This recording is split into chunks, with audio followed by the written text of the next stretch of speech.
Hi everyone, and welcome back to the channel.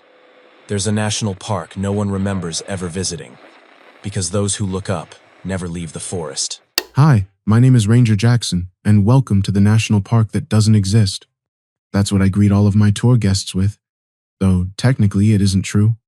I work as the only tour guide at the aptly named Forest National Park, though we usually just call it the Forest, and it does exist. In fact, if you've ever been near the western half of Canada, you've visited the park and probably even met me, but the moment you left, poof, memory gone. Why?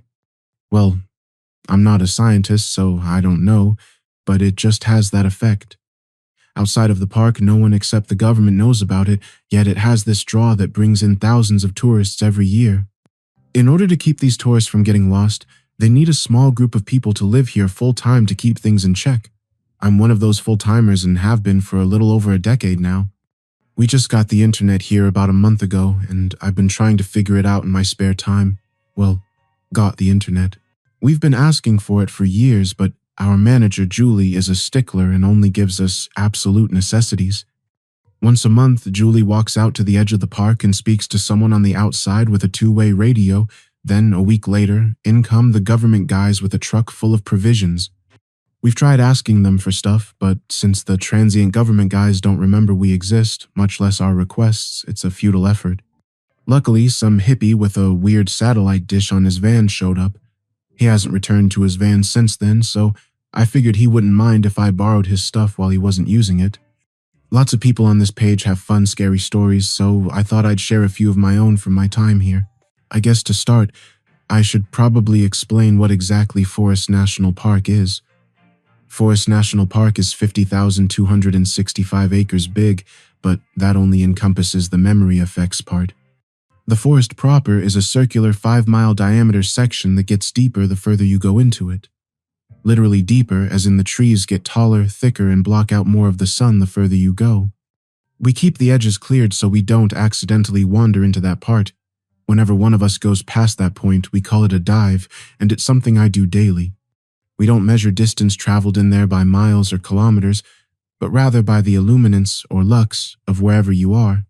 Actual distance gets a little bit wonky inside the forest. You can walk for hours and leave only feet from where you entered, or for minutes and be miles and miles away from home. We refer to our depth in the forest by the oceanic zones: sunlight, twilight, midnight, abyssal, and hadal. As you can imagine, traversing within the zones gets more dangerous the deeper you get, mostly because of the wildlife. We're kind of like Yellowstone in that way. The only things that are considered to be safe zones in there are streams which run through all the zones because, for whatever reason, distance is exact and the forest is a little calmer around them. You hear stories like this up in the Appalachian highlands, sometimes folks wandering into the holler and coming out changed, or not at all. I once met a traveler who said parts of this forest reminded him of the Blue Ridge Gaps: thick air, thick silence, and the feeling you're not alone even when you are. Okay, story time. I usually do my tours down the East Stream because it's the easiest to traverse, but sometimes I'll have a particularly advanced group of hikers who I feel can take on the challenge of the North Stream. Last time I did it was about 1.5 years ago. A group showed up in a whole caravan of cars, dressed up to the nines in fancy hiking gear. I felt frankly underdressed in my green fleece ranger uniform and Stetson hat. They were very lively and enthusiastic, brimming with questions as I ran them through what the park was and what they were going to see. I tried showing them the well-trodden East Stream Trail, but I guess I went a little bit overboard on my showboating while explaining everything because I was immediately met with looks of disappointment. Now, I've never been one to let a good tour group down, so I said, "All right, I don't usually do this, but since you all look far more experienced than most tour groups I get out here, we're going to go to the North Stream entrance instead." This got them excited again, and we headed around the perimeter towards the North Stream. The reason why I don't usually take tours down it is for 2 reasons. First, it's much further away from the visitor center and I am just a little bit lazy, and second, it's a thinner, steeper stream that's much more rocky than the East. It not only increases the chances of people twisting or breaking things, but at certain points there are especially steep areas that require alternate routes that go away from the stream and into the forest. Even though the detours don't leave the sightline of the stream, Going any distance into the tree line on either side is risky, even in the brighter zones. Everything was fine for most of the hike. In fact, I was having a lot of fun with this tour group. They were telling me stories from the hiking trip they were on in the Canadian Rockies. They had left out of Vancouver earlier that week and were stopping at every major hiking destination they could on their way to Alaska. One of the members of their group was someone they had met on one of their hikes and had decided to join their caravan. He was a scrawny kid, couldn't have been barely out of his parents' house, and he was quiet to the point of near invisibility. He stayed towards the back of the group and only spoke when spoken to. Since I wasn't used to going down the North Stream, and by consequence didn't have natural waypoints guiding me, we went much deeper than I usually take tour groups. I was having too much fun to notice how dark it had gotten. We were approaching another small waterfall that would require taking a detour around a tree with the trunk the width of a school bus when the kid spoke up. "Hey, can we turn around?" He was jittering nervously and wore an expression of apprehension. I wasn't sure just how deep we were, so I told everyone to turn off their flashlights for a moment and I pulled out my lux meter. It read 0.062 lux. We were deep in the twilight zone of the forest, a whole 3 lux, or about a mile, deeper than I usually take people. "Sorry guys, we have to turn around. You all got a longer tour than those tickets are worth," I told them. The group put up some light resistance, but followed along behind me obediently. The kid no longer walked at the back, but instead right behind me. Even though we were making our way back, he seemed to be getting more scared, making whimpering noises at intervals. The forest has some weird effects on people's psyche, and it was clearly targeting him. I've had plenty of people on my tours get scared, break down crying, hallucinate, even try climbing up trees to get out of the forest, so I knew this kid was on the verge of snapping. As we approached another waterfall that would require a detour into the forest, I stopped and turned to the kid to try to calm him. Just as I opened my mouth, the sound of cracking wood rang from the forest behind us. In what seemed like the same instant, the kid shoved me to the side, sending me sprawling into the creek. A couple folks ran to me and helped me out of the creek. I wasn't able to see him run into the woods in time, but I was able to stop the people who had chased after him. Once everyone was in order, we stood in silence for a long minute listening for the kid or whatever had made the noise. Eventually I said, barely above a whisper, "Follow me as quietly as possible, stay calm, and don't stray off of my path." A woman in the group spoke up, pointing into the forest. "What about him?" "My main goal right now is to get all of you out safely. He's probably just ahead of us." So we walked around the falls and back to the stream, the sound of our boots crunching over detritus almost deafening over the utter silence of the forest. "Hi!" I whipped around and saw everyone looking into the forest. There was the kid, standing just at the edge of what our flashlights could reach. The man who had yelled was waving his arms in the air and shouting at him, "Hey, over here!" "Stop, hey, stop." I spoke above him. He turned to me, indignant. "Why, he's right there." "He heard you. He can follow us if he wants. I told you to stay quiet and follow me." Fortunately, he seemed to understand the gravity of my words and shut up. As we walked, the kid seemed to be following us, gradually moving closer to us as we walked. A couple minutes later, a woman in the group gasped and pointed at him. I've seen a lot in my time working here. Not much really gets to me anymore, but my blood ran cold when I saw what made her gasp. The kid was much closer than before, but he wasn't walking with us, rather his legs dangled, feet dragging along the ground. When I saw what happened to that kid, how he changed something in me, remembered a story from a mountain woman I once knew in a town tucked in the Smokies. She said, "Some forests grow trees, others grow replacements." It chilled me then. It haunts me now.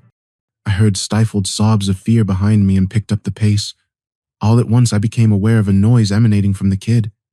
It was less of a sound and more of a feeling, a pounding in my chest, like a bass drum at a rock concert, the footfalls of something massive. I turned again to find the kid less than 20 yards away. His face revealed nothing, a look of utter neutrality, but just below it his neck was distended grotesquely as a spear the diameter of a forearm and black as midnight protruded from it. It was impossible to see where it went or what it was attached to, only that it was there by the way blood bubbled from the seam. Shortly after, he turned and lifted off the ground, disappearing into the darkness above us. The rest of the hike was calm, besides a few members of the tour group openly crying. When we resurfaced, I didn't even have a chance to get a word off before they broke into a sprint, piling into their respective cars and tearing out of the lot. Well, I don't know. I can guess what happened to them after that. They left the park boundary and forgot. They probably think that that kid chickened out and left their caravan, completely unaware of his fate. I wish I was so lucky. The kid's car is still in the parking lot. There's a lot of cars in our parking lot at any given time. Makes us look much more busy than we actually are. I asked one of the government guys once why they don't just take them, and he said something about waiting until it doesn't look suspicious. I guess that makes sense, though I don't know why it's an issue if no one knows this place exists. It's not my choice either way. I have to get back to work. I see a car pulling in now, and I think Julie would get mad if she caught me loitering around this van. I have a lot more stories, and I hope I can share some more of them here before the gov guys take this van. Until next time. One of you was interested in the stories of the other cars that are in the parking lot, and to be honest, I don't know what happened to the majority of those people. Not to brag, but not many people die on my tours. Most of our disappearances happen because people believe they don't need a guide to navigate the forest and wander off on their own. We don't see them come here, we don't know what happens to them, and they don't ever leave. That being said, there was one abandoned car whose owner was seen again. This was during summer a couple years back. One day after bringing a tour group back, I noticed a new car sitting in the lot. The owner was already gone. At this point, I don't even question new cars showing up. It's always the same conclusion. Sometime later, the government guys just take it away. I assumed that this one would be no different. A week or so later, Smith, the park scientist, asked me to accompany him on a dive to explore geologic features adjacent to the East Stream on the boundary of the sunlight and twilight zones. Usually I don't do any of that exploratory stuff because that's what did in Ranger Daniels, but I used to have a lot of respect for Smith, and I didn't want to leave him alone to the whims of the forest. We started out shortly after 3 p.m. and our plan was to be out by 8:30 before the sun set. When our lux meters read 10, just on the edge of the twilight zone, we placed a stake on the bank of the East Stream and made our way into the southern tree line. I really wish I could say that some weird things happened, but it was about as ordinary as something can be when you're working in near darkness among trees taller than skyscrapers. To be entirely honest, I was bored. It didn't help that I know next to nothing about geology, so I just had to stand by while Smith was poking at rocks, half buried in pine needles with all sorts of scientific equipment. I took to using my binoculars to look around for something to do. I didn't expect to see anything because where we were is deeper than most normal wildlife stray and too shallow for the other wildlife, but I noticed movement far off in a deeper part of the forest. I thought at first that it was some trick of the forest, but there, weaving through the trees like a drunkard, was a distinctly human silhouette. Without taking my gaze off the figure, I moved over to Smith and hit him to get his attention. "Hey, watch it," Smith said. Then noticing what I was doing, he stood and asked, "What is it?" "I want to make sure I'm not going crazy. Get out your binoculars." He grumbled something about not being cryptic and looked out into the trees. "Well, that's no animal I know of. Do you think it's a person? Like, an actual person?" "Let's not chase after if, just in case it's not. Get your gun out." I pulled my service pistol out its holster and held it at my side. It was close enough now that I could tell it was a woman, and she looked much worse for wear. She seemed to be moving with some purpose, looking up to the treetops before stumbling to a tree to the left, then to the right, and repeating. The movements felt far too human to be a farce, but I've seen a lot that felt real and ended up being a trick. She was on track to miss us some 40 yards to the south. She seems legitimate. I don't think it's right to leave someone for dead even if it's 50/50ths that it's a trick, I said. Smith scoffed. "Fine, Daniels. Hand me your gun and go risk your life. I'll stay here." After glaring at him for his morbid joke, I handed him the gun and walked towards her. Once I was about 30 yards away, I called out to her, "Are you all right?" She jumped and turned to me, a look of primal fear in her eyes. She stood frozen, as if waiting for me to make a move before she could decide what to do. I raised my hands to show that I meant no harm, and she seemed to relax. When she spoke, her voice came out scratchy. "Where am I?" "You're in Forest National Park. I'm Ranger Jackson." I pointed toward Smith. "That's Smith. We're going to get you out of here."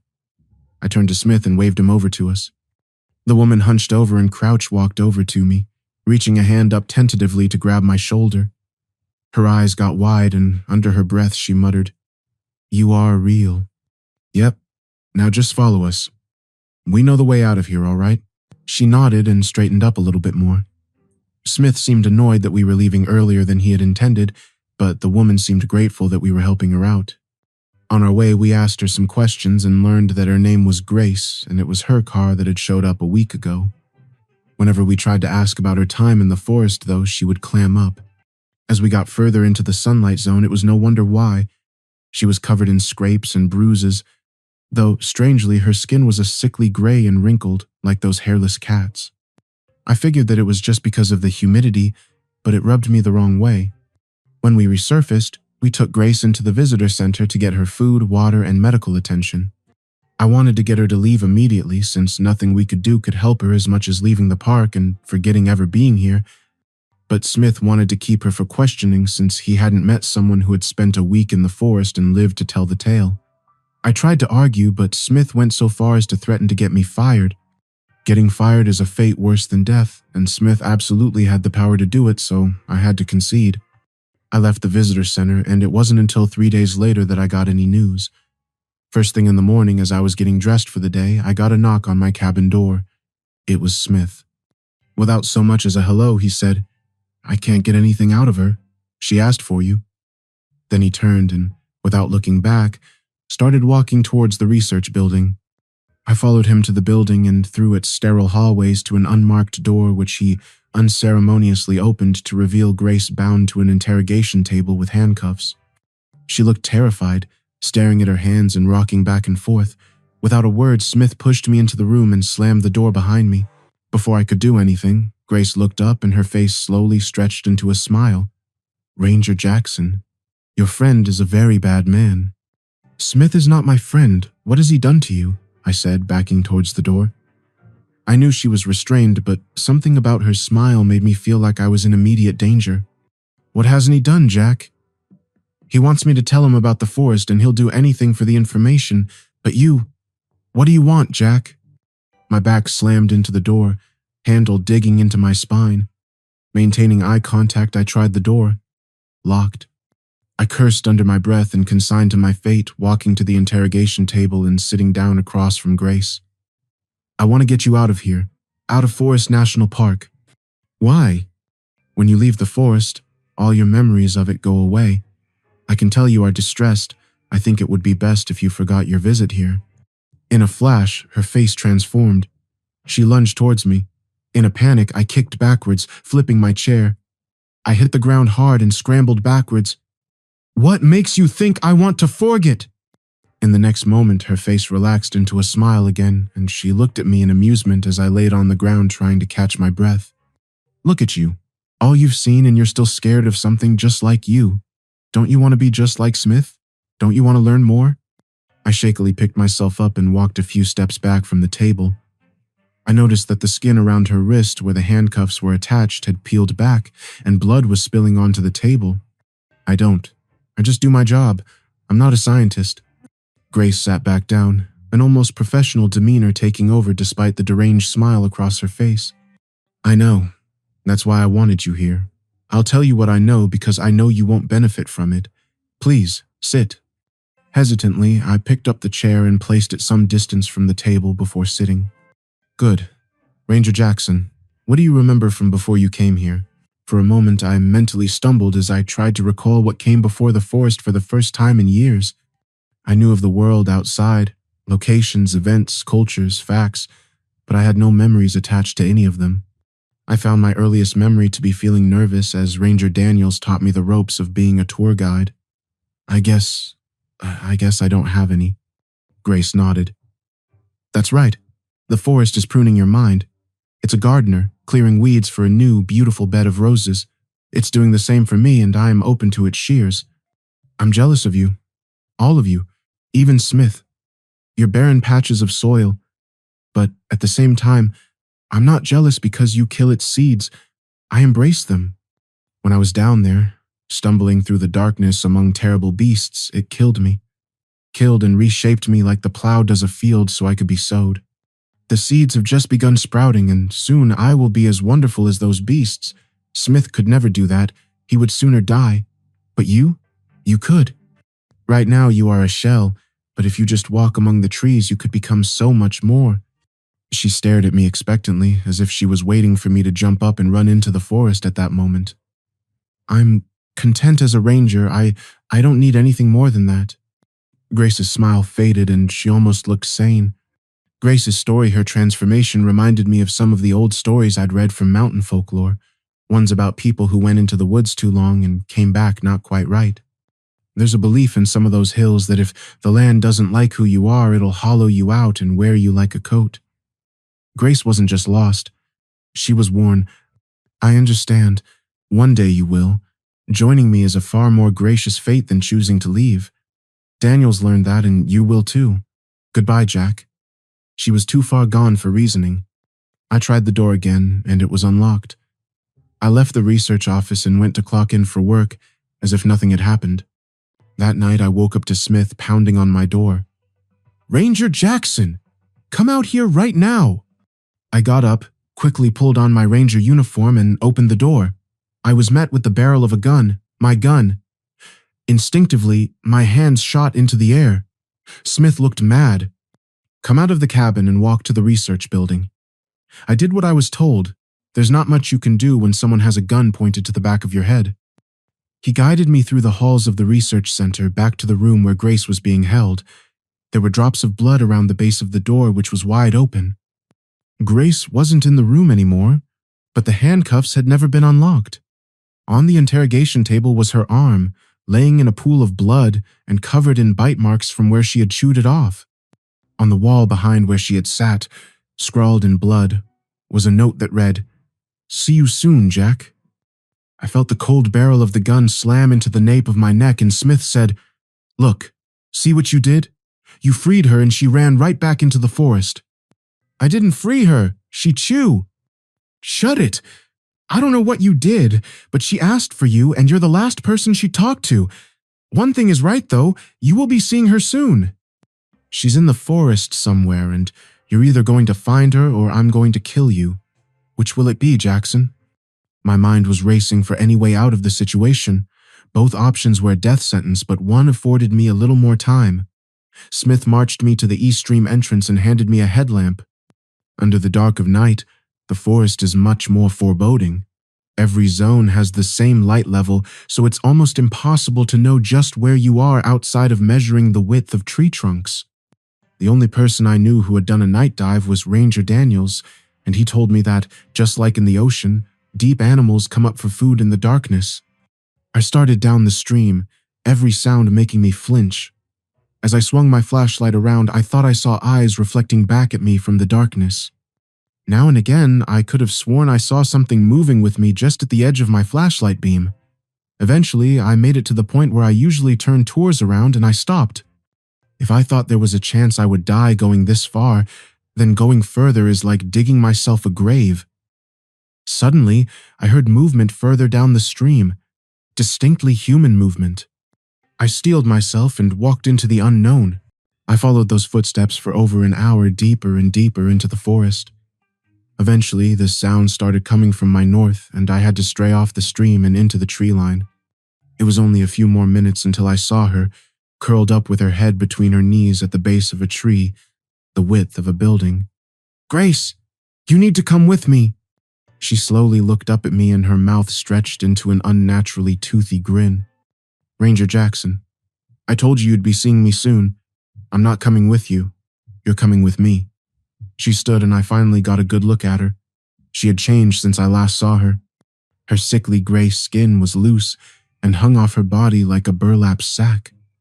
The place where she had chewed her arm off had already healed, and a sharp piece of bone stuck out from the stump.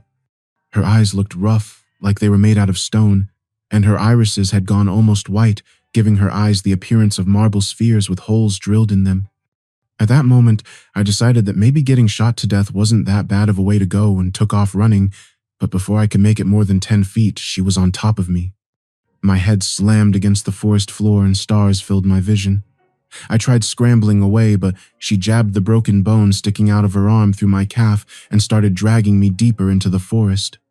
My vision swam from the pain, but I knew passing out meant potentially never waking up again, so I gave up struggling against her to save energy.